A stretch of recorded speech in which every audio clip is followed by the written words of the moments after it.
ഒരു പ്രത്യയശാസ്ത്രമെന്ന നിലയിൽ അറിയപ്പെടുന്ന ഫാഷിസം രൂപം കൊണ്ടതും അഭിവൃദ്ധിപ്പെട്ടതും 20-ാം നൂറ്റാണ്ടിലാണ്. യുദ്ധത്തെയും അക്രമങ്ങളെയും മഹത്വവൽക്കരിച്ച ഈ പ്രത്യയശാസ്ത്രത്തിന്റെ വേരുകൾ പക്ഷേ ചെന്നെത്തുന്നത് പുരാതനമായ സ്പാർട്ടയിലാണ്. 1-ാം ലോകമഹായുദ്ധത്തോടെ ലോകമൊട്ടാകെ പടർന്ന ഇത് പ്രത്യേകിച്ച് ജർമ്മനിയിലും ഇറ്റലിയിലും അധികാരത്തിൽ വന്നു.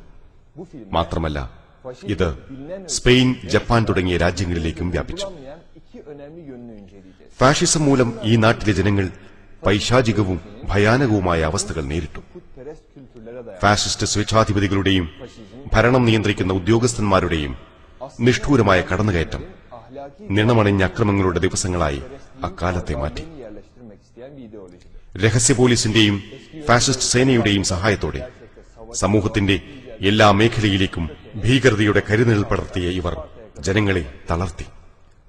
മാത്രമല്ല, സമൂഹത്തിന്റെ ഏതാണ്ട് എല്ലാ തുറകളിലും, വിദ്യാഭ്യാസം മുതൽ സംസ്കാരം വരെ, മതം മുതൽ കലാരംഗം വരെ, സർക്കാർ സംവിധാനം മുതൽ സൈന്യ സംവിധാനം വരെ, അതോടൊപ്പം നയരൂപീകരണ കേന്ദ്രങ്ങൾ മുതൽ ജനങ്ങളുടെ സ്വകാര്യതകളിൽ വരെ ഫാഷിസം അടിച്ചേൽപ്പിക്കപ്പെട്ടു.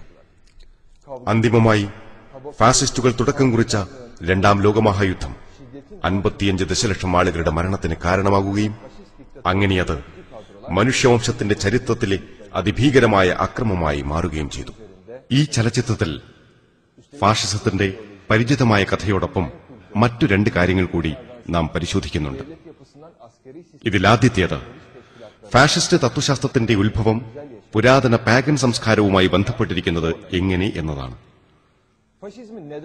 നാം കണ്ടുകൊണ്ടിരിക്കുന്നത് പോലെ ഫാഷിസം ദൈവദത്തമായ മതങ്ങൾ നൽകിയ മൂല്യങ്ങൾക്കും മര്യാദകൾക്കും പകരം പാഗനുകളുടെ പ്രാകൃത ചിന്തകൾക്ക് പ്രാമുഖ്യം നൽകിയിരുന്നു. പുരാതന ഗ്രീക്ക് രാജ്യമായിരുന്ന സ്പാർട്ടയിൽ ആരംഭിച്ച് അവിടെ നിന്ന് ഇസ്ലാമിനു മുൻപുള്ള അറബ് രാഷ്ട്രങ്ങളിലേക്ക് വന്ന പാഗനുകളുടെ കാട്ടാളത്വം ഉയർത്തെഴുന്നേറ്റത് ഫാഷിസം മൂലമാണ്. ഫാഷിസവുമായി ബന്ധപ്പെട്ട മറ്റൊരു വസ്തുത 19-ാം നൂറ്റാണ്ട് മുതൽ ഇക്കാലം വരെ നിരവധി ആക്രമണ സ്വഭാവം പുലർത്തിയ തത്വശാസ്ത്രങ്ങൾക്ക് ലോകമൊട്ടാകെ അടിസ്ഥാനമായി വർത്തിച്ച പരിണാമശാസ്ത്രവുമായി അതിനുള്ള ബന്ധമാണ്. മനുഷ്യൻ വികാസം പ്രാപിച്ച മൃഗമാണെന്ന തരത്തിലുള്ള അബദ്ധജടിലമായ ധാരണകൾ മുന്നോട്ട് വെച്ച അശാസ്ത്രീയമായതും തെളിവുകളില്ലാത്തതുമായ ഒരു സിദ്ധാന്തമാണ് സത്യത്തിൽ ഡാർവിനിസം. പരിണാമ പ്രക്രിയയിൽ ചില മാർഗങ്ങൾ തിരസ്കരിക്കപ്പെടുമെന്നും നിലനിൽപ്പിനു വേണ്ടി മരണം വരെയുള്ള പോരാട്ടം ജീവികൾക്കിടയിലുണ്ടെന്നും ഇതുമൂലം ശക്തരായവർ പിടിച്ചടക്കുമെന്നും അശക്തർ നിർമ്മാർജ്ജനം ചെയ്യപ്പെടുമെന്നുമുള്ള ചില ധാരണകൾ ശാസ്ത്രീയ തത്വങ്ങളായി അത് അവതരിപ്പിച്ചു. അങ്ങനെ ഇത് ഫാഷിസത്തിന്റെ അടിസ്ഥാന പ്രമാണമായി. നമുക്കിപ്പോൾ ഫാഷിസം എന്ന രക്തക്കറ പുരണ്ട പ്രത്യയശാസ്ത്രത്തിന്റെ ഭൂമുഖത്തെ എക്കാലത്തെയും ദുഷിച്ച കാട്ടാളത്വത്തിന്റെ ചരിത്രം മനസ്സിലാക്കുവാൻ ശ്രമിക്കാം.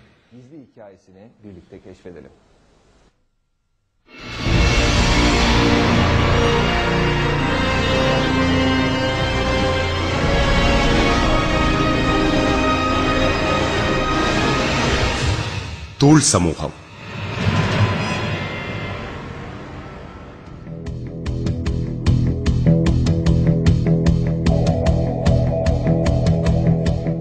ആയിരത്തി 1918 അനവധി പ്രക്ഷോഭങ്ങളാണ് മ്യൂണിക് നഗരത്തിൽ അരങ്ങേറിയത്. 1-ാം ലോകമഹായുദ്ധത്തിൽ പരാജയപ്പെട്ട ജർമ്മനി ഉയർന്നുവരികയും അവിടെ ഒരു സാമൂഹ്യ പ്രതിസന്ധി രൂപപ്പെടുകയുമുണ്ടായി.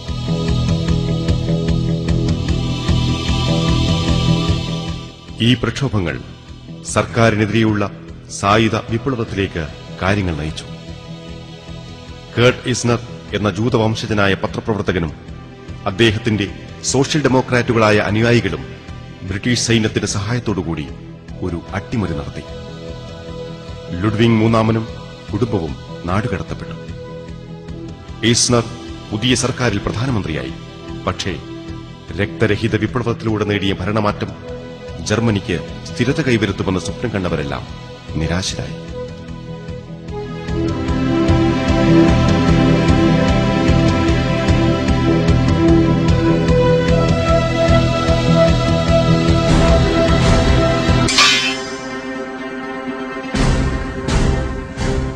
തൂൾ എന്നുപേരുള്ള ഒരു രഹസ്യ സമൂഹം പുതിയ സർക്കാരിന്റെ ആദ്യ ശത്രുവായി.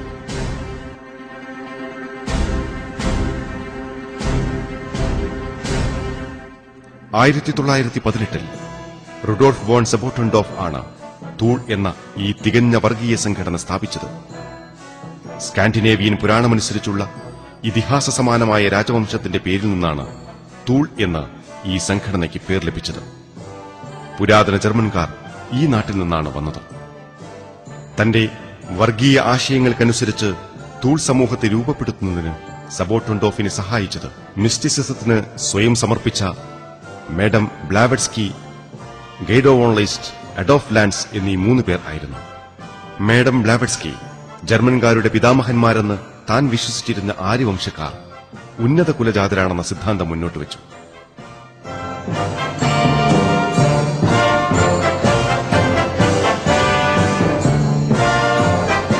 ഇതനുസരിച്ച് മെസപ്പൊട്ടോമിയ സംസ്കാരവും പുരാതന ഈജിപ്ത് സംസ്കാരവും വരുന്നതിന് 1000 വർഷങ്ങൾക്ക് മുൻപ് ഈ ലോകമാകെ ഭരിച്ചിരുന്ന അറ്റ്ലാന്റിസ് എന്നൊരു സംസ്കാരമുണ്ടായിരുന്നു.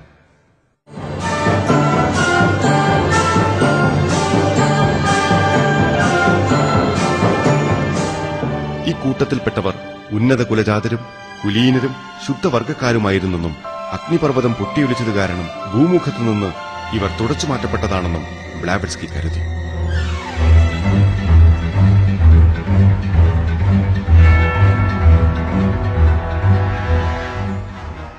അവരുടെ വീക്ഷണത്തിൽ ഈ ദുരന്തത്തെ അതിജീവിച്ചവർ ലോകമൊട്ടാകെ വ്യാപിക്കുകയും ഇതുകാരണം ആര്യന്മാർ മറ്റ് വർഗങ്ങളുമായി ഇടപെടുകയുമുണ്ടായി. തന്റെ ഈ നിഗൂഢവാദത്തിന് തെളിവുകൾ തേടി ബ്ലാവറ്റ്സ്കി തിബത്തിലെത്തുകയും ബുദ്ധസന്യാസിമാരെക്കുറിച്ച് പഠിക്കുകയുമുണ്ടായി.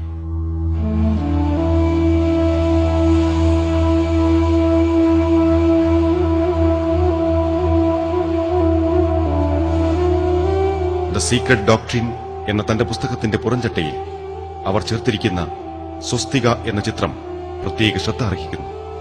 ബ്ലാവറ്റ്സ്കിയെ പോലെ തന്നെയാണ് ഗൈഡോ വോൺ ലിസ്റ്റും ചിന്തിച്ചത്. അദ്ദേഹത്തിന്റെ അഭിപ്രായത്തിൽ ബ്ലാവറ്റ്സ്കി പറഞ്ഞ ആര്യവംശത്തിന്റെ പിന്മുറക്കാരാണ് ജർമ്മൻ വർഗം. ലിസ്റ്റ് മറ്റൊരു അവകാശവാദവുമായി രംഗത്തെത്തി.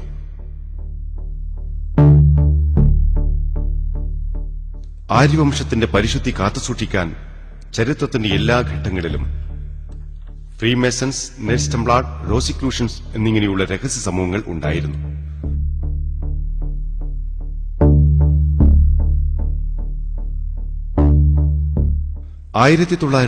ൽ ഫ്രീമേസൺസിന് സമാനമായ ദ ജർമ്മൻ ഓർഡർ എന്ന ഒരു രഹസ്യ സംഘടനയെ അദ്ദേഹം രൂപപ്പെടുത്തി. ലിസ്റ്റ് 1919 അന്തരിച്ചു. പക്ഷേ തന്റെ വീക്ഷണങ്ങൾക്കൊത്ത് അത്യാവേശത്തോടെ പ്രവർത്തിക്കുന്ന ഒരു ആരാധകനെ അദ്ദേഹം പിൻഗാമിയാക്കിയിരുന്നു. ജർമ്മൻ ഓർഡറിന്റെ മാസ്റ്റർ അഡോൾഫ് ലാൻസ്.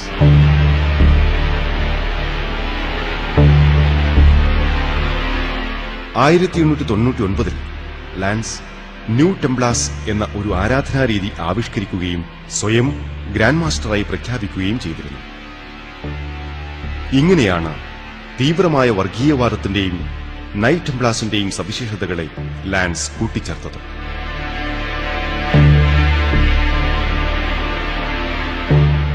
തന്റെ വർഗീയ ധാരണകൾ പ്രചരിപ്പിക്കുവാൻ 1905 അദ്ദേഹം ഒസ്റ്റാറ എന്ന സെമിറ്റ് വിരുദ്ധ പ്രസിദ്ധീകരണം തുടങ്ങി. ഇതിലെ ഒരു ലേഖനത്തിൽ ഉന്നത വർഗത്തിൽ പിറന്നവർ മറ്റുള്ളവരെ അപേക്ഷിച്ച് വ്യത്യസ്തരായിരുന്നു എന്ന് മാത്രമല്ല, അവരുടെ പാദഘടനയും വ്യത്യസ്തമായിരുന്നു എന്ന് ലാൻസ് അവകാശപ്പെട്ടു. ലാൻസിന്റെ അന്ധവിശ്വാസത്തിൽ അധിഷ്ഠിതമായ ധാരണയനുസരിച്ച് വെളുത്തവരും കറുത്തവരും തമ്മിൽ നിലനിൽപ്പിന് വേണ്ടിയുള്ള സമരമുണ്ടാകുമെന്നും എന്തു വില കൊടുത്തും വെളുത്ത വർഗക്കാർ അതിൽ വിജയിക്കുമെന്നും അദ്ദേഹം ദൃഢമായി വിശ്വസിച്ചു. മാസികയുടെ ആദ്യ പതിപ്പിനെ തുടർന്ന് തന്നെ ലാൻസിന്റെ അനുയായികളിൽ ഒരാളും ഈ തത്വശാസ്ത്രത്തിന്റെ പ്രചാരകനും തൂൾ സമൂഹത്തിന്റെ സ്ഥാപകനുമായ സെബർട്ടൻഡോഫ് ഈ നയത്തിൽ ആകൃഷ്ടനായി. ജർമ്മൻ ഓർഡറിൽ അംഗമായിരുന്ന സെബർട്ടൻഡോഫ് ഒരു ഫ്രീമേസൺ ആയിരുന്നു. അങ്ങനെയാണ് നിഗൂഢവാദവും വർഗവാദവും പ്രാചീന പാഗൻ സംസ്കാരത്തോടുള്ള ആരാധനയും ഫ്രീമേസണറിയോട് സമാനമായ അധികാരശ്രേണിയുള്ള ഒരു സംഘടനയും ഒരുമിച്ചത്. ഇതിന്റെ ഫലമെന്ന നിലയ്ക്കാണ് നാസിസം ഉടലെടുത്തത്.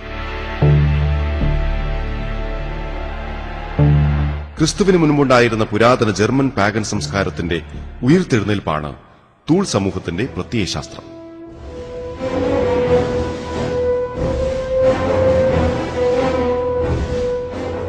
ഈ പ്രത്യയശാസ്ത്രത്തിൽ ആര്യന്മാരല്ലാത്തവരെ ഉന്മൂലനം ചെയ്യുക എന്നത് പ്രാമുഖ്യം നേടി. പട്ടികയിൽ മുൻപന്തിയിലുണ്ടായിരുന്നത് കറുത്തവരും ജിപ്സികളും ജൂതന്മാരുമായിരുന്നു.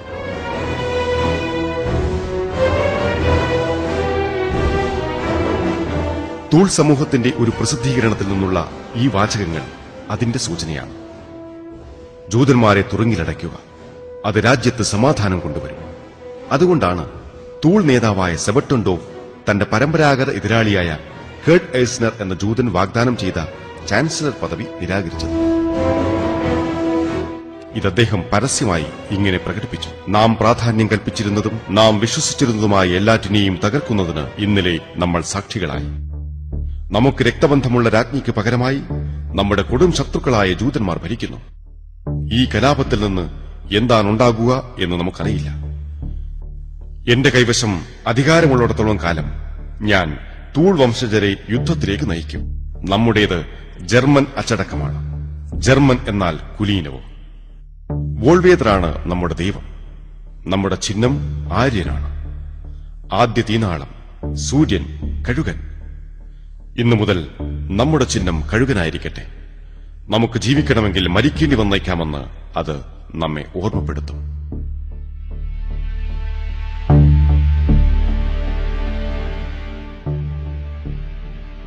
സ്വയം ആയുധമേന്തിയ തൂൾ ഭീകരവാദികൾ സർക്കാരിനെതിരെ ഉയർന്നുവന്നു. പക്ഷേ ഈസ്നറെ അധികാരഭ്രഷ്ടനാക്കുന്നതിൽ അവർ പരാജയപ്പെട്ടു.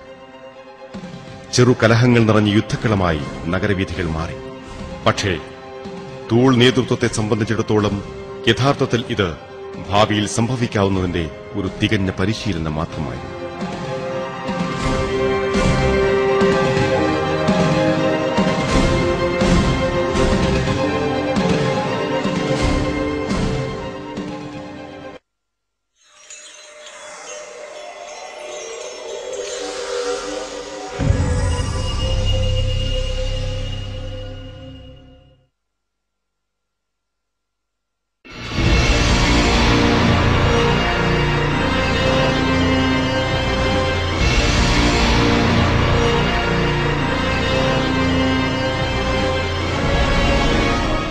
Nazi party.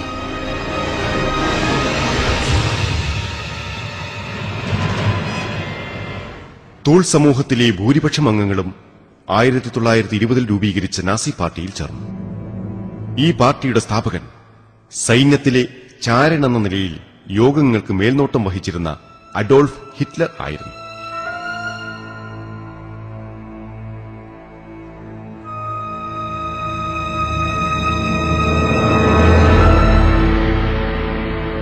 ഒരു സന്ദർശകൻ എന്ന നിലയിൽ താൻ പങ്കെടുത്തിരുന്ന ആദ്യകാല തൂൾ യോഗങ്ങൾ അദ്ദേഹത്തിൽ വലിയ സ്വാധീനം ചെലുത്തിയിരുന്നു.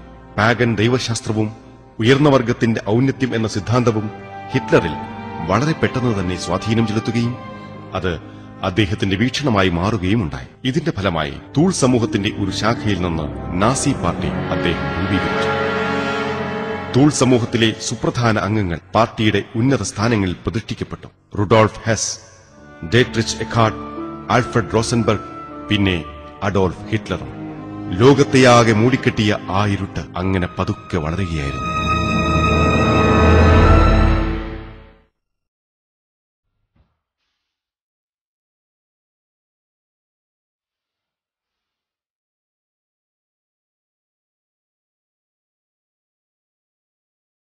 പാഗൻ മതത്തിന്റെ അന്ധമായ വിശ്വാസങ്ങളുടെ വീണ്ടുമുള്ള വളർച്ച എന്ന നിലയിലാണ് നാസി പാർട്ടി രൂപം കൊണ്ടത്. തുടർന്നു വന്ന വർഷങ്ങളിൽ പാർട്ടിയുടെ നിഗൂഢ ഗവേഷണങ്ങൾക്ക് നേതൃത്വം കൊടുത്തത് ഹെൻറിച്ച് ഹിംലർ ആയിരുന്നു.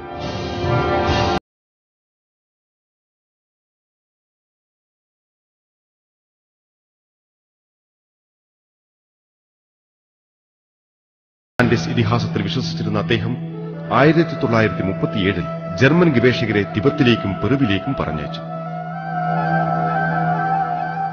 അറ്റ്ലാന്റിസിന്റെ ശേഷിപ്പുകൾ എന്തെങ്കിലും ശേഖരിക്കുവാൻ ജർമ്മൻ ശാസ്ത്രജ്ഞർക്ക് ചുമതല നൽകി. ചെന്നിടത്തു നിന്നെല്ലാം ജർമ്മൻ ശാസ്ത്രജ്ഞർ തദ്ദേശീയരായ ജനങ്ങളുടെ തലയോട്ടിയുടെ ആകൃതിയും കൈകാലുകളുടെ നീളവും കണ്ണിന്റെയും തലമുടിയുടെയും നിറവും തിട്ടപ്പെടുത്തി. നാസികളുടെ ഭരണത്തിന് കീഴിലുണ്ടായിരുന്ന എല്ലാ യൂറോപ്യൻ രാജ്യങ്ങളിലും ഈ രീതി എത്രയും വേഗം പ്രാവർത്തികമാക്കേണ്ടതുണ്ടായിരുന്നു. ആ മഹാവിപത്തിന്റെ അസ്ഥിവാരം അങ്ങനെ സ്ഥാപിക്കപ്പെട്ടു.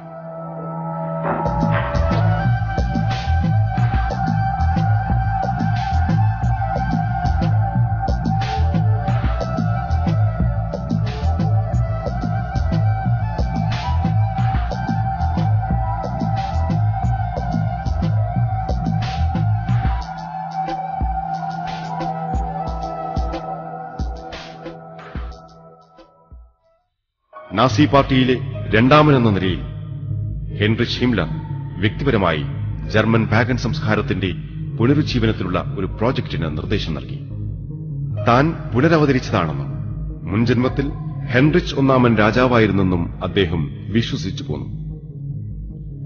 ഐതിഹാസിക രാജാവായിരുന്ന ഹെൻറിച്ച് ഒന്നാമനാണ് കിഴക്കുനിന്നുള്ള ആക്രമണങ്ങളിൽ നിന്ന് ജർമ്മനിയിലെ ആദിവാസി സമൂഹത്തെ രക്ഷിച്ചത്.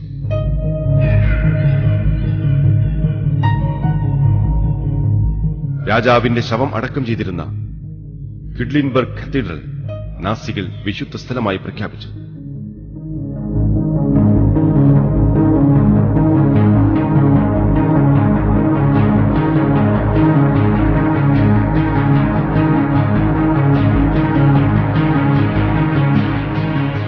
രാജാവിന്റെ ജന്മദിനമായി കരുതിയിരുന്ന ദിവസം ഇവിടെ അസാധാരണമായ ആചാരങ്ങൾ ഓരോ വർഷവും അനുഷ്ഠിച്ചു പോന്നു.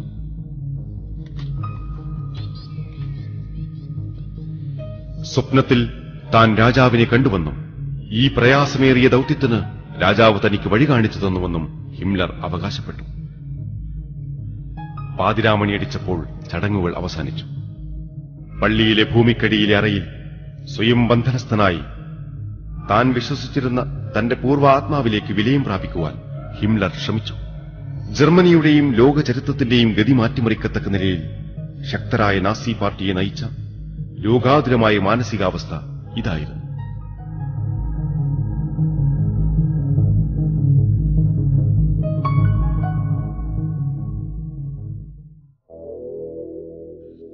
നാസികൾ ശക്തി നേടിയപ്പോൾ ക്രിസ്തുവിന് മുൻപുള്ള പാഗൻ ജർമ്മൻ സംസ്കാരത്തിലേക്ക് മടങ്ങിപ്പോകുവാനുള്ള നീക്കങ്ങൾ ആരംഭിച്ചു. ജർമ്മനിയുടെ പല ഭാഗത്തും പാഗൻ ക്ഷേത്രങ്ങൾ സ്ഥാപിക്കുകയും ഉദ്യോഗസ്ഥന്മാർക്ക് പരിശീലന കേന്ദ്രങ്ങൾ തുടങ്ങുകയും ചെയ്തു. ആ പരിശീലനത്തിന്റെ മുഖമുദ്ര ആര്യൻ തത്വശാസ്ത്രവും നിഗൂഢവാദവും ആയിരുന്നു. പരമ്പരാഗതമായി ജർമ്മൻകാർ യുദ്ധത്തിൽ ഉപയോഗിച്ചിരുന്ന മൃഗങ്ങളുടെ കൊമ്പുകൾ ഉപയോഗിച്ച് ആചാരങ്ങൾ അനുഷ്ഠിക്കുകയും ദുഷ്ടശക്തികളിൽ നിന്ന് രക്ഷ നേടുവാൻ വേണ്ടി പട്ടാളക്കാർ വലിയ തോതിൽ തീയിടുകയും ചെയ്തു. ഈ തീനാളങ്ങളിൽ നിന്ന് ആയിരക്കണക്കിന് വർഷങ്ങൾ പഴക്കമുള്ള ആത്മാവുകൾ ഉയർത്തെഴുന്നേൽക്കുമെന്ന് യാഥാർത്ഥ്യത്തിൽ നിന്നകന്ന മസ്തിഷ്ക പ്രക്ഷാളനം ചെയ്യപ്പെട്ട നാസികൾ കരുതി. നാസി ഭരണത്തിന്റെ തുടർനാളുകളിൽ ഇതുപോലെ വികലമായ ചടങ്ങുകളും മസ്തിഷ്ക പ്രക്ഷാളന നടപടികളും ജർമ്മനിയിലൊട്ടാകെ തുടർന്നു.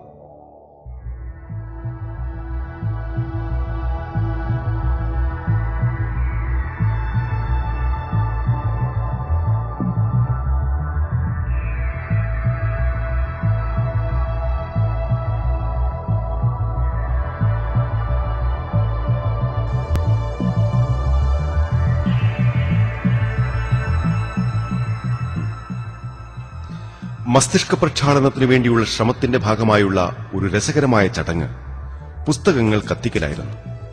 1933 മെയ് 10 ഇത്തരത്തിൽ ആദ്യത്തേത് നടന്നത്.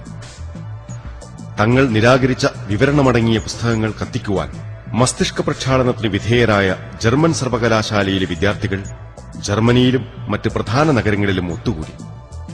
നാസികളുടെ സല്യൂട്ടിന്റെയും പാട്ടുകളുടെയും സേനകളുടെ സംഗീതത്തിന്റെയും അകമ്പടിയോടെ ആയിരക്കണക്കിന് പുസ്തകങ്ങൾ ചുട്ടരിക്കപ്പെട്ടു. ഫാസിസ്റ്റ് രാഷ്ട്രം അതിന്റെ പ്രത്യയശാസ്ത്രം മാത്രം പഠിപ്പിക്കുവാൻ അനുവദിച്ചു. ഇതിനു പുറത്ത് ചിന്തിക്കുവാൻ പോലും ആരെയും അനുവദിച്ചില്ല. മറിച്ച് ചെയ്താൽ അവരുടെ പുസ്തകങ്ങൾ എരിച്ചുകളയുകയും ഹീനമായ മാർഗങ്ങൾ ഉപയോഗിച്ച് നിശബ്ദരാക്കുകയും ചെയ്തു.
രഹസ്യ ചിഹ്നങ്ങൾ.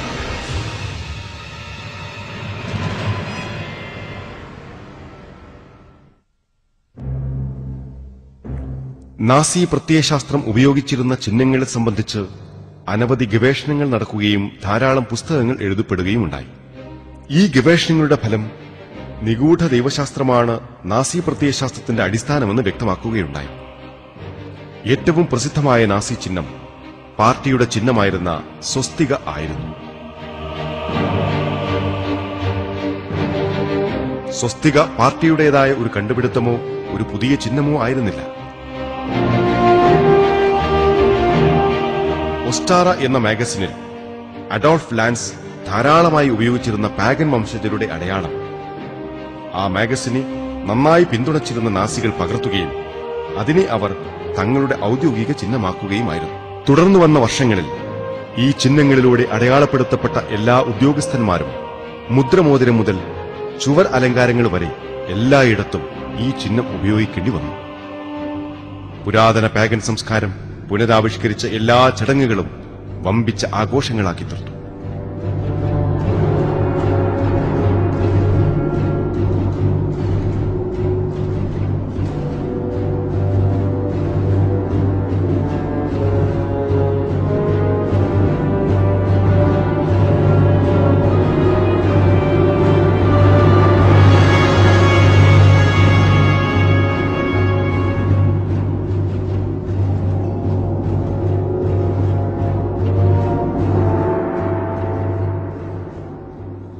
അറ്റ്ലാന്റിസ് ഇതിഹാസങ്ങളിൽ കുള്ളന്മാരും അധികായരും തമ്മിൽ നടന്ന യുദ്ധം വളരെ പ്രധാനപ്പെട്ട ഒരു ഭാഗമാണ്. അധികായരുടെ രൂപങ്ങൾ അതോടെ സ്ഥാപിക്കപ്പെട്ടു. ജർമ്മൻ കലാകാരന്മാർ അധികായരുടെ പ്രതിമകൾ നിർമ്മിക്കുവാൻ നിയോഗിക്കപ്പെട്ടു.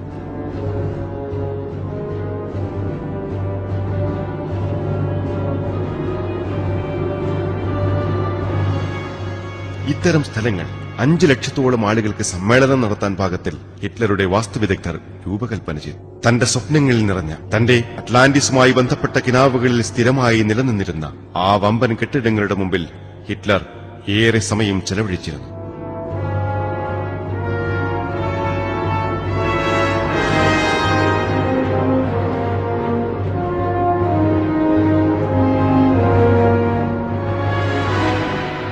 ബെർലിനിൽ നിർമ്മിക്കുന്നതിനു വേണ്ടി 220 മീറ്റർ വലുപ്പമുള്ള ഭീമാകാരമായ ഒരു കുംഭഗോപുരത്തിന്റെ മാതൃക നിർമ്മിക്കപ്പെട്ടിരുന്നു. ഒരു ഭാഗത്ത് നാസികൾ ഭീമാകാരമായ താമസ സ്ഥലങ്ങളും പ്രതിമകളും സ്റ്റേഡിയങ്ങളും കെട്ടിപ്പൊക്കിയപ്പോൾ മറുഭാഗത്ത് അവർ അവരുടെ ഇരുട്ടി നിറഞ്ഞ പ്രത്യയശാസ്ത്രം സമൂഹത്തിലേക്ക് പകർത്തുകയായിരുന്നു. ലോകചരിത്രത്തിൽ ഏറ്റവും ദീർഘകാലം നിലനിന്നതും ഏറ്റവും നിഷ്ഠൂരവുമായ കൂട്ടക്കശാപ്പിന്റെ ആശയങ്ങൾ പ്രവൃത്തിപഥത്തിൽ പരീക്ഷിക്കുകയായിരുന്നു. ഒരു നൂറ്റാണ്ട് മുൻപ് തന്നെ ശാസ്ത്രീയമെന്നാരോപിക്കപ്പെട്ട വംശഹത്യയ്ക്ക് പിന്നിലെ തത്വശാസ്ത്രം അതിന്റെ തുടക്കം കുറിച്ചിരുന്നു.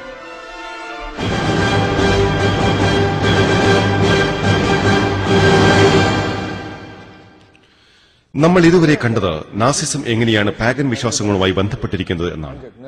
എന്തുതന്നെയായാലും തങ്ങളുടെ തത്വശാസ്ത്രത്തെ ആധുനിക ശാസ്ത്രം അംഗീകരിക്കുന്നുണ്ടെന്ന് നാസികൾ അവകാശപ്പെടുന്നു. ഇക്കാര്യത്തിൽ അവർ ഏറ്റവും കൂടുതൽ പ്രോത്സാഹിപ്പിച്ച ഘടകം ഡാർവിന്റെ പരിണാമ സിദ്ധാന്തമാണ്. ഏതാനും ആളുകൾ ഇന്നും ശാസ്ത്രീയമായ അഭിപ്രായമെന്ന് കരുതപ്പെട്ടിട്ടുള്ള ഡാർവിനിസം യഥാർത്ഥത്തിൽ പ്രാചീന ഗ്രീസിലെ ഏതാനും നിരീശ്വരവാദികളായ തത്വജ്ഞാനികൾ മുന്നോട്ടുവെച്ച അവകാശവാദങ്ങളുടെ ആവർത്തനമല്ലാതെ മറ്റൊന്നും ആയിരുന്നില്ല. മനുഷ്യനെ സംബന്ധിച്ചും പ്രത്യേകിച്ച് മനുഷ്യരാശിയെക്കുറിച്ചുമുള്ള ഡാർവിന്റെ കാഴ്ചപ്പാടുകൾ അന്ധവിശ്വാസ ജടിലമായ പാഗൻ ധാരണകളുമായി പൂർണ്ണമായി യോജിച്ചു പോകുന്നതായിരുന്നു. വക്രീകരിക്കപ്പെട്ട ഡാർവിന്റെ അവകാശവാദമനുസരിച്ച് മനുഷ്യൻ മൃഗത്തിന്റെ വർഗത്തിൽപ്പെട്ടതാണെന്നും അവന് വികാസം പ്രാപിക്കുവാനുള്ള ഏകമാർഗം സംഘർഷമാണെന്നും സിദ്ധാന്തിച്ചു. ഡാർവിന്റെ അഭിപ്രായം മനുഷ്യവംശം ഓരോന്നും പരിണാമത്തിന്റെ വിവിധ തലങ്ങളിലാണെന്നും സംഘർഷം ഒഴിച്ചുകൂടാനാവില്ലെന്നും ആയിരുന്നു. പിന്നീട് വന്ന എല്ലാ ശാസ്ത്രീയ കണ്ടെത്തലുകളും ഈ അവകാശവാദങ്ങൾ പൂർണ്ണമായി തെറ്റാണെന്ന് തെളിയിച്ചു. പക്ഷേ ഈ കണ്ടുപിടുത്തങ്ങൾ 20-ാം നൂറ്റാണ്ടിന്റെ ആരംഭകാലത്ത് നടത്തപ്പെട്ടിരുന്നില്ല. ഈ അജ്ഞതയുടെ അടിത്തറയിലാണ് തടയാനാവാത്ത നാസ്തികരുടെ മുന്നേറ്റമുണ്ടായത്.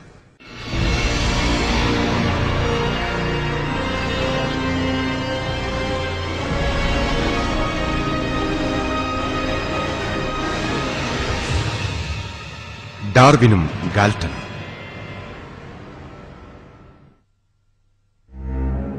1859 ഇംഗ്ലണ്ടിലാണ് ദി ഒറിജിൻ ഓഫ് സ്പീഷീസ് എന്ന പുസ്തകം പ്രസിദ്ധീകരിക്കപ്പെട്ടത്. തന്റെ പുസ്തകത്തിൽ ഡാർവിൻ ജീവന്റെ ഉൽപ്പത്തിയെക്കുറിച്ച് വിശദീകരിക്കുവാനും എല്ലാ ജീവജാലങ്ങളും ഒരു പൊതു പിതാമഹനിൽ നിന്ന് പരിണമിച്ചുണ്ടായതെന്ന് സിദ്ധാന്തിക്കുവാനും ശ്രമിച്ചു. ജീവജാലങ്ങൾക്കിടയിൽ നിലനിൽപ്പിനു വേണ്ടിയുള്ള സ്വാർത്ഥവും നിഷ്ഠൂരവുമായ സംഘട്ടനം നിലനിന്നിരുന്നു എന്നതായിരുന്നു മറ്റൊരു അവകാശവാദം.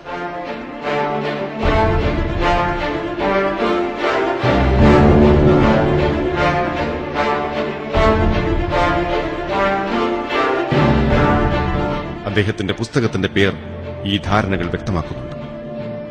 പുസ്തകത്തിന്റെ പേർ ഇങ്ങനെയാണ്: പ്രകൃതി നിർദ്ധാരണം വഴിയുള്ള ജീവിവർഗത്തിന്റെ ഉൽപ്പത്തി അഥവാ ജീവന്റെ നിലനിൽപ്പിന് വേണ്ടിയുള്ള ഉന്നതവർഗത്തിന്റെ സംരക്ഷണം.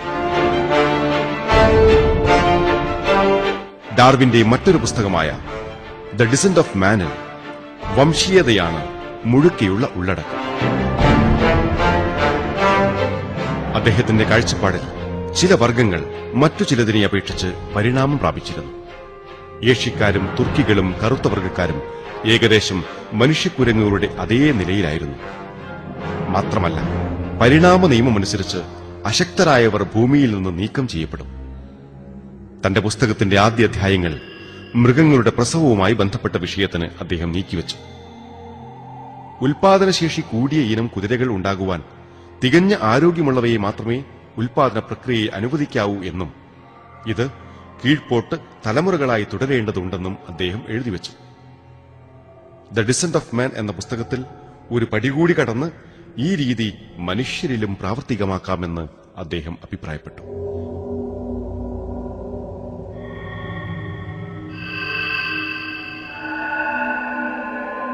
മനുഷ്യനെ മൃഗങ്ങളുടെ വർഗത്തിൽ പരിഗണിച്ചിരുന്ന ഡാർവിൻ അവരെ കൂടുതൽ മികവുറ്റവരാക്കുവാൻ മൃഗങ്ങൾക്ക് ബാധകമായ ഇതേ രീതി ഉപയോഗിക്കാവുന്നതാണ് എന്ന് കരുതി. ഡാർവിന്റെ ഈ ധാരണകൾ പൂർണ്ണമായും തെറ്റാണെന്ന് പിന്നീട് തെളിയിക്കപ്പെട്ടു. പക്ഷേ അക്കാലത്തെ ശാസ്ത്രത്തിന്റെ പ്രാകൃതാവസ്ഥ കാരണം കുറഞ്ഞ ആളുകൾക്ക് മാത്രമേ ഇതറിയാമായിരുന്നുള്ളൂ.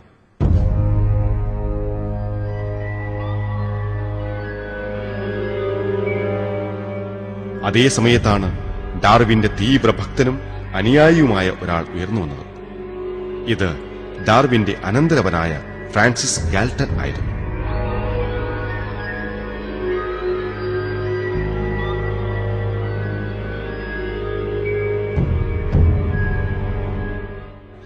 മെമ്മറീസ് ഓഫ് മൈ ലൈഫ് എന്ന തന്റെ ആത്മകഥയിൽ അദ്ദേഹം ഇങ്ങനെ എഴുതി: 1859 ദ ഒറിജിൻ ഓഫ് സ്പീഷീസ് എന്ന ചാൾസ് ഡാർവിന്റെ പുസ്തകത്തിന്റെ പ്രസിദ്ധീകരണം പൊതുവായി ജനങ്ങളുടെ ചിന്തയെ നിർണയിച്ചതുപോലെ എന്റെ മാനസിക വികാസവുമായി ബന്ധപ്പെട്ടും ഒരു സുപ്രധാന കാലഘട്ടമായിരുന്നു. ഒറ്റയടിക്ക് അത് ചില തടസ്സവാദങ്ങളുടെ തീവ്രത നശിപ്പിച്ചു. മാത്രമല്ല, ആധുനിക ശാസ്ത്രം ആധികാരികമല്ലെന്ന് മറുവാദമുന്നയിച്ച ചില പ്രാചീനരായ അധികൃതരുടെ വാദമുഖങ്ങൾക്കെതിരെ വിപ്ലവത്തിന് രോഷം പടർത്തുവാനും അത് സഹായിച്ചു. ഗാൽട്ടൺ കരുതേച്ച് കാണിക്കാൻ ശ്രമിച്ച ആശയങ്ങളായ തെളിവില്ലാത്ത തടസ്സവാദങ്ങളും പ്രാചീന അധികൃതരും മതവ്യവസ്ഥയും വിശ്വാസങ്ങളുമായിരുന്നു.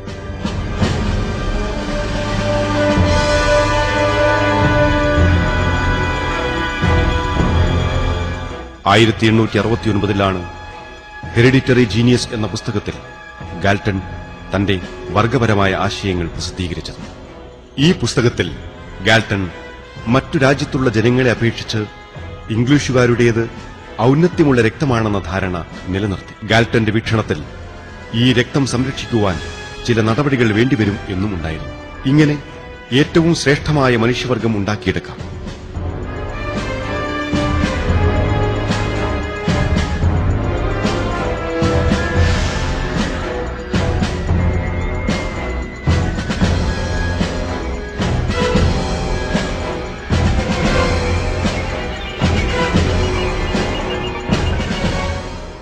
ഈ വർഗാധിഷ്ഠിത പരിണാമ സിദ്ധാന്തത്തിന് ഒരു പേർ നൽകുവാൻ ഈ സിദ്ധാന്തം വർഷങ്ങൾക്ക് മുൻപ് പ്രാവർത്തികമാക്കിയ പാഗൻ സംസ്കാരത്തിലേക്ക് അദ്ദേഹം തിരിഞ്ഞു. ഇദ്ദേഹമാണ് യൂജനിക്സ് എന്ന വാക്ക് കൊണ്ടുവന്നതും ലോകമൊട്ടാകെ പ്രചരിപ്പിച്ചതും. ഗ്രീക്കിൽ ഇതിന്റെ അർത്ഥം ശ്രേഷ്ഠ പിറവി എന്നാണ്. ശാസ്ത്രലോകം വളരെ പ്രാകൃതാവസ്ഥയിലായിരുന്ന അക്കാലത്ത് യൂജനിക്സ് അഥവാ വർഗോന്നത ശാസ്ത്രം വളരെ പെട്ടെന്ന് ലോകമെമ്പാടും പ്രചാരം നേടി.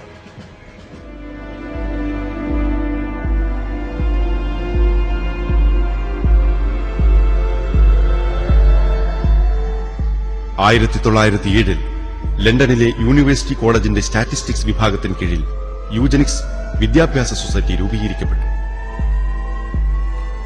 യൂജനിക്സ് സൊസൈറ്റി സമൂഹത്തിലെ എല്ലാ അംഗവൈകല്യം സംഭവിച്ചവരെയും വന്ധ്യംകരിക്കേണ്ടതുണ്ടെന്ന് അഭിപ്രായപ്പെട്ടു. രാജഭരണസമിതിയിലെ അംഗങ്ങളെയും രാജകുടുംബത്തെയും പ്രകീർത്തിച്ച സൊസൈറ്റി മറ്റു മനുഷ്യവർഗങ്ങളെ പരിഷ്കാരമില്ലാത്ത മൃഗങ്ങളോട് സമാനമായ വർഗമായി കരുതി. ഈ സംഘടനയുടെ ഒരു സജീവ പ്രവർത്തകനും 1911 മുതൽ 1928 വരെ ഇതിന്റെ പ്രസിഡന്റുമായിരുന്നു ചാൾസ് ഡാർവിന്റെ മകൻ ലിയോൺ ഡാർവിൻ.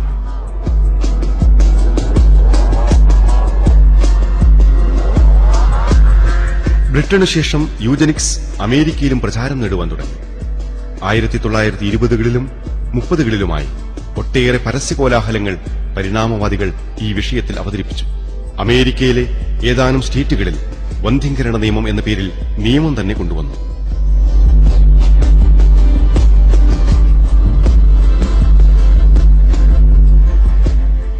യൂറോപ്പിൽ ഇതിന് സമാന്തരമായി പുതിയ സംഭവവികാസങ്ങൾ അരങ്ങേറി. പക്ഷേ ഈ സംഭവ പരമ്പരകൾ തുടർന്നുള്ള നാളുകളിൽ ഒരു അവിശ്വസനീയമായ കശാപ്പായി മാറുമെന്ന് ആ സമയത്ത് ആരും തന്നെ കരുതിയിരുന്നില്ല. പാഗൻ ആദിമനിവാസികൾ തുടക്കമിട്ട ചാൾസ് ഡാർവിന്റെയും അനന്തരവനായ ഫ്രാൻസിസ് ഗാൽട്ടന്റെയും ശ്രമഫലമായി ശാസ്ത്രത്തിന്റെ ആവരണമണിഞ്ഞ് ലോകമാകെ പ്രചാരം നേടിയ യൂജനിക്സ് യഥാർത്ഥത്തിൽ മനുഷ്യവംശത്തോട് കൊടിയ അപരാധമാണ് ചെയ്തത്. വിപുലമായ പ്രചാരണ പ്രവർത്തനങ്ങളുടെ ഭാഗമായി 1920കളിൽ അമേരിക്കയിൽ നിർമ്മിക്കപ്പെട്ട വന്ധ്യംകരണ നിയമങ്ങൾ ഇന്നത്തെ പൌരസമൂഹം വർഗീയതയുടെ വഷളൻ ഉദാഹരണമായാണ് കാണുന്നത്. അതുമാത്രമല്ല ഇക്കാലത്ത് തെളിയിക്കപ്പെട്ടത് യൂജനിക്സ് എന്ന സിദ്ധാന്തം ഒരു അന്ധവിശ്വാസമാണെന്നും അത് ശാസ്ത്രീയ വസ്തുതകൾക്ക് നിരക്കാത്തതാണെന്നുമത്രേ. സമീപകാലത്ത് നടന്ന ഹ്യൂമൻ ജനോം പദ്ധതി വിവരിക്കുന്നത് വർഗങ്ങൾക്കും വ്യക്തികൾക്കുമിടയിലെ ജനിതക വ്യത്യാസങ്ങൾ നന്നേ കുറവാണെന്നും ഇവയുടെ അടിസ്ഥാനത്തിൽ ഏതെങ്കിലും പ്രജനന നയം രൂപീകരിക്കുവാൻ ശ്രമിക്കുന്നത് ശുദ്ധ അസംബന്ധവുമാണെന്നാണ്. എല്ലാ മനുഷ്യവർഗങ്ങളെയും സമഭാവനയിൽ ദൈവം സൃഷ്ടിച്ചതാണ്. ഖുർആനിൽ സ്രഷ്ടാവ് ഇങ്ങനെ പറയുന്നു: ഹേ മനുഷ്യരെ, തീർച്ചയായും നിങ്ങളെ നാം ഒരാണിൽ നിന്നും ഒരു പെണ്ണിൽ നിന്നുമായി സൃഷ്ടിച്ചിരിക്കുന്നു. നിങ്ങൾ അന്യോന്യം അറിയേണ്ടതിന് നിങ്ങളെ നാം വിവിധ സമുദായങ്ങളും ഗോത്രങ്ങളും ആക്കുകയും ചെയ്തിരിക്കുന്നു. തീർച്ചയായും ദൈവത്തിന്റെ അടുത്ത് നിങ്ങളിൽ ഏറ്റവും ആദരണീയൻ നിങ്ങളിൽ ഏറ്റവും ധർമ്മനിഷ്ഠ പാലിക്കുന്നവനാകുന്നു. തീർച്ചയായും ദൈവം സർവജ്ഞനും സൂക്ഷ്മജ്ഞാനി. അശക്തരെയും പാരമ്പര്യ രോഗങ്ങളുള്ളവരെയും സ്നേഹവും കാരുണ്യവും നൽകി പരിലാളിക്കുകയും സംരക്ഷിക്കുകയും വളർത്തുകയും വേണ്ടതുണ്ട്. മതപരമായ മൂല്യങ്ങളടങ്ങിയ കടമയെന്ന നിലയിൽ നമുക്ക് ദൈവം കാണിച്ചു തന്ന ഈ വഴികൾക്ക് പകരമായി 20ാം നൂറ്റാണ്ടിന്റെ ആരംഭത്തിൽ പാശ്ചാത്യ ലോകം പാഗനിസത്തിന്റെയും പരിണാമ സിദ്ധാന്തത്തിന്റെയും സന്തതിയായ യൂജനിക്സിലേക്ക് തിരിഞ്ഞു. പാഗൻ പരിണാമ സിദ്ധാന്തം നയിച്ച ഈ കാട്ടാളത്തത്തിന്റെ വ്യാപ്തി നമുക്ക് ജർമ്മനിയുടെ ചരിത്രം പരിശോധിക്കുമ്പോൾ വ്യക്തമാവും. ഇതിന് സമീപകാലത്ത് ജർമ്മനിയിലുണ്ടായിരുന്ന വീക്ഷണങ്ങളുടെ പിന്നിലെ വ്യക്തികളെ നമുക്ക് പരിശോധിക്കേണ്ടതുണ്ട്.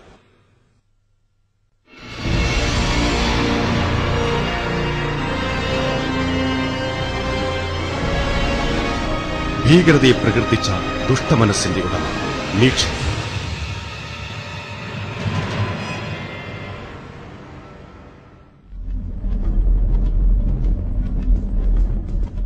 ഫാഷിസത്തിന്റെ അടിസ്ഥാന പ്രമാണങ്ങൾ രൂപീകരിച്ചു വരുന്ന കൂട്ടത്തിൽ ആദ്യം പരിഗണിക്കപ്പെടേണ്ട പേരുകളിലൊന്ന് ജർമ്മൻ തത്വശാസ്ത്രജ്ഞനായിരുന്ന ഫ്രെഡറിക് നീഷയുടേതാണ്. നീഷയുടെ പ്രസാധകൻ പീറ്റർ ഗാസ്റ്റ് നീഷയെ വിശേഷിപ്പിച്ചത് നിഷ്ഠൂരനായ ക്രിസ്ത്യൻ വിരുദ്ധരിൽ ഒരാളും അവിശ്വാസിയും എന്നാണ്.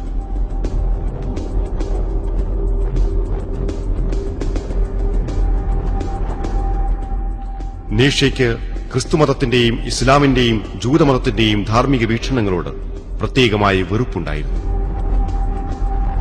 അദ്ദേഹത്തിന്റെ അഭിപ്രായത്തിൽ സ്നേഹം, കരുണ, വിനയം തുടങ്ങിയവ നിർബന്ധമായും ഉപേക്ഷിക്കേണ്ടവയും സമൂഹത്തിൽ യുദ്ധസമാനമായതും അലിവ് തീരെയില്ലാത്തതുമായ ഒരു ഉന്നത മൂല്യം പകരം വെക്കേണ്ടതുമാണ്.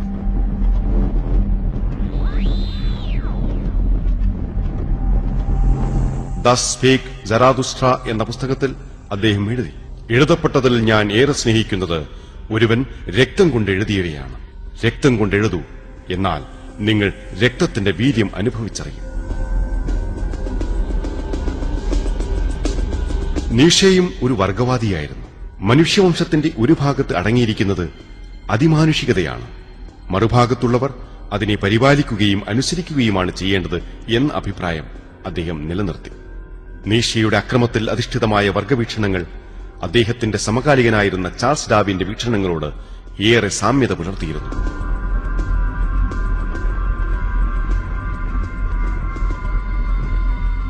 ഡാനിയൽ സി ഡെനറ്റ് തന്റെ ഡാർവിൻസ് ഡേഞ്ചറസ് ഐഡിയ എന്ന പുസ്തകത്തിൽ നീഷയിൽ ഡാർവിനുള്ള സ്വാധീനം ഇങ്ങനെ വ്യക്തമാക്കുന്നു.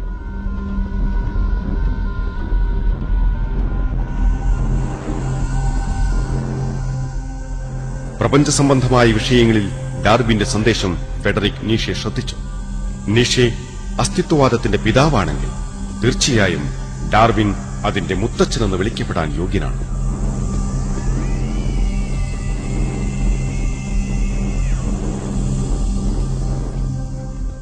താൻ വെച്ചുപുലർത്തിപ്പോന്ന വർഗോന്നതവാദപരമായ ധാരണകളടങ്ങിയ നാസി പ്രത്യയശാസ്ത്രത്തിൽ താൽപര്യമുണ്ടായിരുന്ന നീഷെ ഡാർവിനിസത്തോട് അതിയായി ആകർഷിക്കപ്പെട്ടിരുന്നു. ഇദ്ദേഹത്തിന്റെ ഓർമ്മയ്ക്ക് അഡോൾഫ് ഹിറ്റ്ലർ ഒരു സ്മാരകം നിർമ്മിക്കുകയും നീഷയുടെ ഉന്നതവർഗ പ്രമാണങ്ങളെ ജർമ്മൻ വിദ്യാർത്ഥികളെ പഠിപ്പിക്കുവാനുള്ള ഒരു വിദ്യാഭ്യാസ കേന്ദ്രത്തിനും ലൈബ്രറിക്കും ശിലാസ്ഥാപനം നടത്തുകയുണ്ടായി.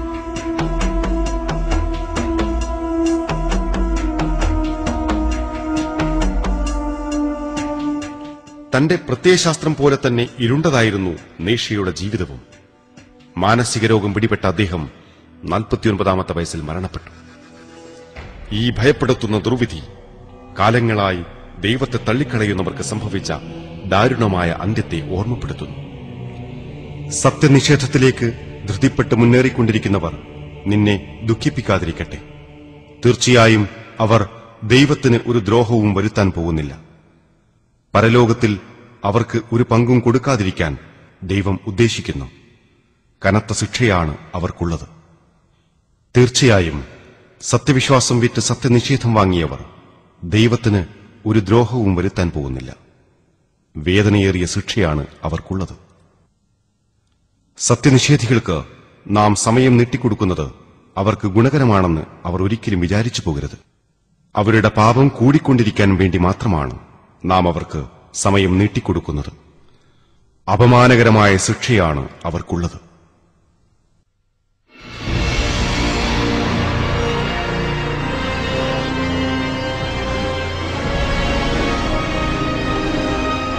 നാസികളുടെ വർഗോന്നതവാദ തത്വജ്ഞാനി ഹേക്കൽ.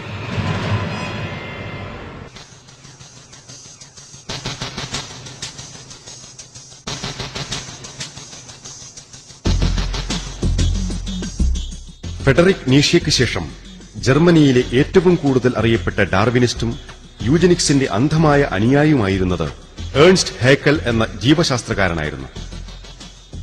അദ്ദേഹത്തിന്റെ അശാസ്ത്രീയമായ സിദ്ധാന്തമനുസരിച്ച് ഓരോ ജീവികളും ആരോപിക്കപ്പെട്ട പരിണാമമെന്ന പ്രക്രിയയെ ആശ്രയിക്കുന്നു.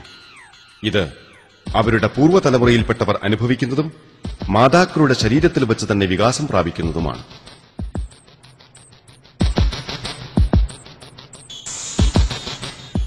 ഈ സിദ്ധാന്തത്തിന് സഹായകരമെന്ന നിലയിൽ അദ്ദേഹം നിരവധി ഭ്രൂണങ്ങളുടെ പടങ്ങൾ വരച്ചു.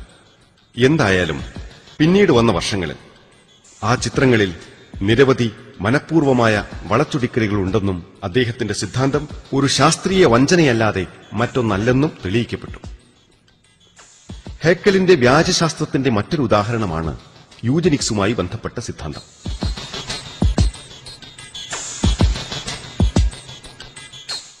Charles Darwin, Francis Galton, Leonard Darwin തുടങ്ങിയവരുടെ സിദ്ധാന്തങ്ങൾ കടം കൊണ്ട അദ്ദേഹം അത് ഏറെ മുന്നോട്ട് കൊണ്ടുപോവുകയും പുരാതന ഗ്രീസിലുണ്ടായിരുന്ന സ്പാർട്ടൻ മാതൃക തിരികെ കൊണ്ടുവരണമെന്ന് നിർദ്ദേശിക്കുകയും ചെയ്തു. മറ്റൊരു വിധത്തിൽ പറഞ്ഞാൽ നവജാത ശിശുക്കളെ വധിക്കേണ്ടതുണ്ടെന്ന്. വണ്ടേഴ്സ് ഓഫ് ലൈഫ് എന്ന തന്റെ പുസ്തകത്തിൽ യാതൊരു സങ്കോചവുമില്ലാതെ വൈകല്യമുള്ള നവജാത ശിശുക്കളുടെ വധം എന്ന ആശയം നിർദ്ദേശിച്ചു. പരിണാമശാസ്ത്രം നിർദ്ദേശിക്കുന്ന രീതിയിൽ പരിണമിച്ച ഒരു സമൂഹത്തിനു വേണ്ടി അതിന്റെ നിർമ്മിതിക്ക് തടസ്സം നിൽക്കുന്ന രോഗികളും വികലാംഗരുമായവരെ ഉന്മൂലനം ചെയ്യേണ്ടതാണെന്ന് അദ്ദേഹം ആവശ്യപ്പെട്ടു. പ്രകൃത്യാലുള്ള തെരഞ്ഞെടുപ്പിനെതിരാണെന്ന് അവകാശപ്പെട്ടുകൊണ്ട് രോഗികളെ ചികിത്സിക്കുന്നത് അദ്ദേഹം എതിർത്തു. അദ്ദേഹം ഇങ്ങനെ പരാതി ഉന്നയിച്ചു: ആയിരക്കണക്കായ മാറാരോഗികൾ, ഭ്രാന്തന്മാർ, കുഷ്ഠരോഗികൾ, ക്യാൻസർ ബാധിച്ചവർ തുടങ്ങിയവരെ നമ്മുടെ ആധുനിക സമൂഹത്തിൽ കൃത്രിമമായി സംരക്ഷിക്കുകയാണ്. ഇതുകൊണ്ട് അവർക്കോ സമൂഹത്തിനോ നേരിയ ലാഭം പോലുമില്ല.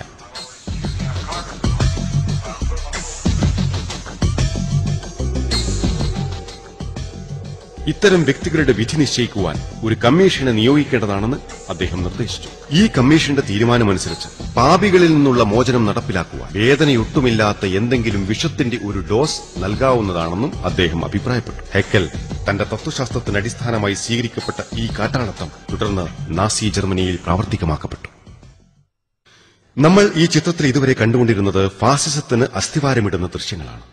കാട്ടാളത്തത്തിന്റെ ഈ തത്വശാസ്ത്രം പാഗൻ സംസ്കാരത്തിൽ നിന്നും തുടങ്ങി പരിണാമ സിദ്ധാന്തത്തോടും 19-ാം നൂറ്റാണ്ടിലെ വർഗവാദങ്ങളോടും കൂടിച്ചേർന്ന് യഥാർത്ഥത്തിൽ നിർമ്മിച്ചത് ഒരു ഭീകരമായ തത്വസംഹിതയാണ്. ഫാഷിസം മുറുകെ പിടിക്കുന്ന ദിവ്യത്വം അതിന്റെ ശക്തിയാണ്. ശക്തരായവർക്ക് അശക്തരായവരെ ചവിട്ടിമരിച്ച് ഉയരങ്ങൾ കീഴടക്കാനുള്ള അവകാശമുണ്ട്. ഫാസിസ്റ്റുകൾ ശക്തിയെ ബഹുമാനിക്കുന്നു, അശക്തരെ ചെറുക്കുകയും നിന്ദിക്കുകയും ചെയ്തു. ഈ വഴിപിടച്ച തത്വശാസ്ത്രത്തിന്റെ അടിസ്ഥാന ആശയങ്ങൾ യുദ്ധം ചെയ്യുക, രക്തം ചിന്തുക, കാരുണ്യരാഹിത്യം, ക്രൂരത എന്നിവയാണ്.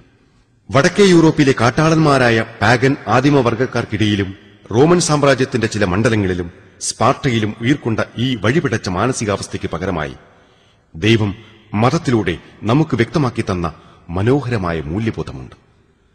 മതത്തിന്റെ മൂല്യബോധമനുസരിച്ച് വിലമതിക്കപ്പെടുന്നത് ശക്തിയല്ല, സത്യമാണ്.